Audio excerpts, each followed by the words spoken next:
Hi hello welcome to our channel Teju స్వదాల పదనిసలు. ఈరోజు మనం చెప్పుకోబోయే కథ చెలి నీవసమై పార్ట్ 136. ఇంకా లేట్ చేయకుండా స్టోరీలోకి వెళ్ళిపోదాం. వాళ్ళు తెచ్చిన వాటిని అర్హన్ ముందు పెట్టి అక్కడ జరిగింది మొత్తం చెప్పారు భీముడు, గోపాలరావు ఇద్దరు.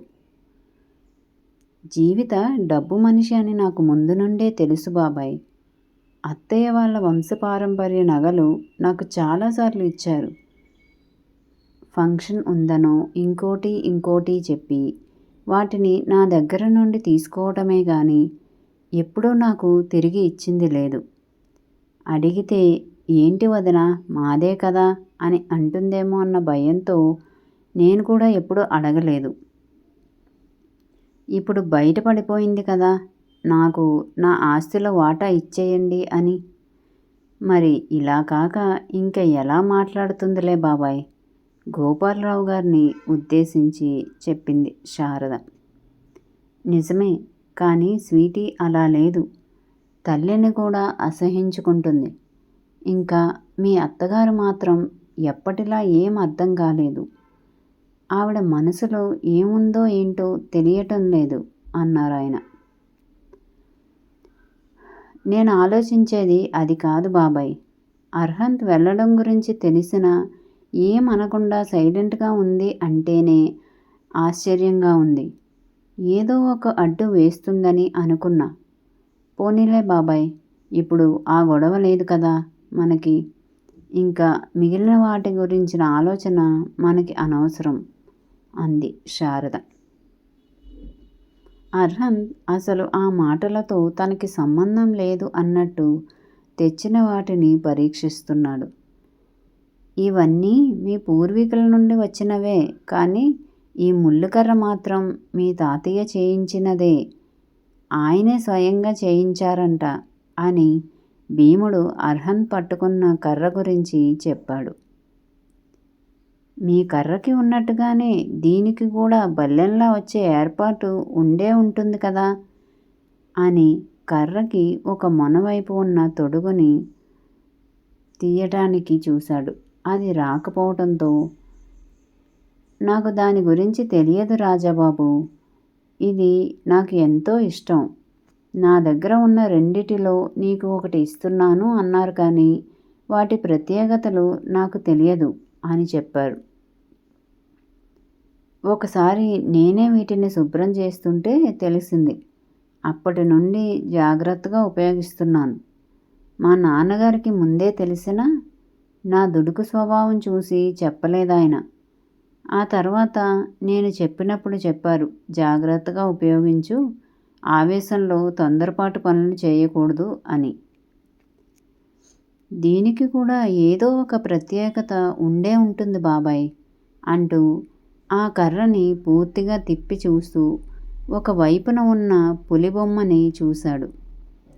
బంగారు తొడుగు మీద ఉన్న పులిబొమ్మ చాలా సహజంగా ఉంది. ప్రతి ఒక్క డీటెయిల్ని చాలా చక్కగా అర్థమయ్యేలా తయారు చేశారు ఆ పులిబొమ్మని.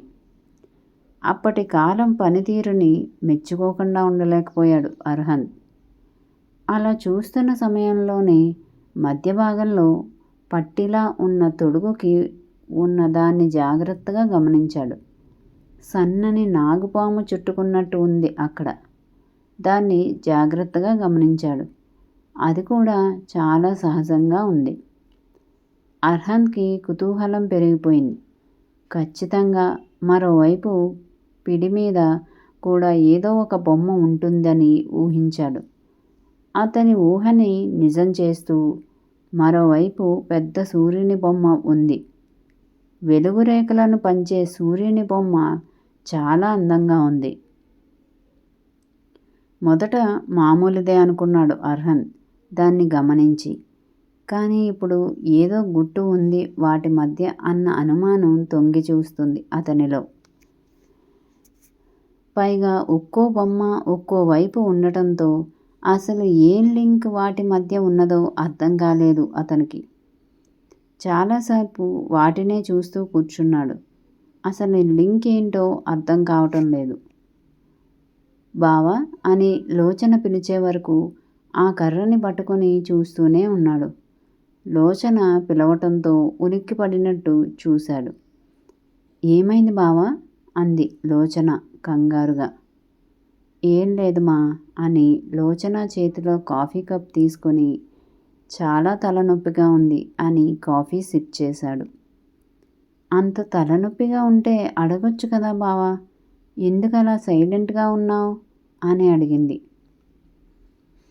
ఏం లేదు మా, ఈ కర్రని చూస్తూ అలా ఉండిపోయాను అని చెప్పాడు. అది దీనిలా ఓపెన్ అవ్వదేమో రాజాబాబు అన్నాడు భీముడు. ఓపెన్ అవుతుంది బాబాయ్, కానీ ఇంకేదో సీక్రెట్ ఉందని అనిపిస్తుంది నాకు. చూడండి, దీని మీద ఒకవైపు పులి బొమ్మ, మరోవైపు సూర్యుని బొమ్మ ఉంటే మధ్యలో మాత్రం పాము బొమ్మ ఉంది. ఈ మూడింటికి ఏదో లింక్ ఉందని అనిపిస్తుంది అన్నాడు అర్హన్ వాటిని తడిమి చూపిస్తూ. లోచన కూడా తీసుకుని చూసింది, కానీ తనకి కూడా ఏం అర్థం కాలేదు. అందరూ తీసుకొని చూశారు కానీ ఎవ్వరికీ ఏం అర్థం కాలేదు. తిరిగి తిరిగి ఆ కర్ర అర్హన్ దగ్గరికే వచ్చింది. రాజాబాబు, వాటిని వదిలేసి మిగిలిన వాటిని చూడు. అసలు ఇంత విలువైన వాటిని మీ నాన్నమ్మగారు ఎలా వదిలేసిందో అర్థం కావటం లేదు. ఇంకా చాలా ఉన్నాయి అక్కడ, మీ పూర్వీకుల వస్తువులు. వాటన్నిటినీ ఒక గదిలో పెట్టి వదిలేశారు. అన్నీ గాజు పెట్టెల్లో ఉండడం వల్ల భద్రంగా ఉన్నాయి అని చెప్పాడు భీముడు. అన్నిటినీ నాకు స్వాధీనం చేయమని చెప్పండి తాతయ్య. ఏదైనా మ్యూజియంకి ఇద్దాం, లేదంటే మనమే ఒక మ్యూజియం లాంటిది నిర్మించి ఆ వస్తువులని అందరూ చూసే విధంగా ఏర్పాటు చేద్దాం. మా వంశచరిత్ర గురించి అందరికీ తెలుస్తుంది కదా. పైగా ఆ కాలంలోనే వస్తువుల పనితీరు, అలానే వాటిని నిర్మించిన నైపుణ్యం గురించి కూడా అందరికీ తెలుస్తుంది కదా. వీటి పనితనం చూస్తుంటే నాకు చాలా అబ్బురంగా ఉంది. ఇంకా ఇవి ఎలా వర్క్ చేస్తాయో తెలియాలి అన్నాడు అర్హన్ తన ఎదురుగా ఉన్న వాటిని తడిమి చూస్తూ. మరి రాజేశ్వరీదేవి ఒప్పుకుంటుందా? జీవిత ఏమీ అడ్డు చెప్పకుండా ఉంటుందా? తెలుసుకుందాం నెక్స్ట్ అప్డేట్లో. మా వీడియో కనుక మీకు నచ్చినట్టయితే లైక్ చేయండి, కామెంట్ చేయండి, సబ్స్క్రైబ్ చేయండి, బెల్ కొట్టండి.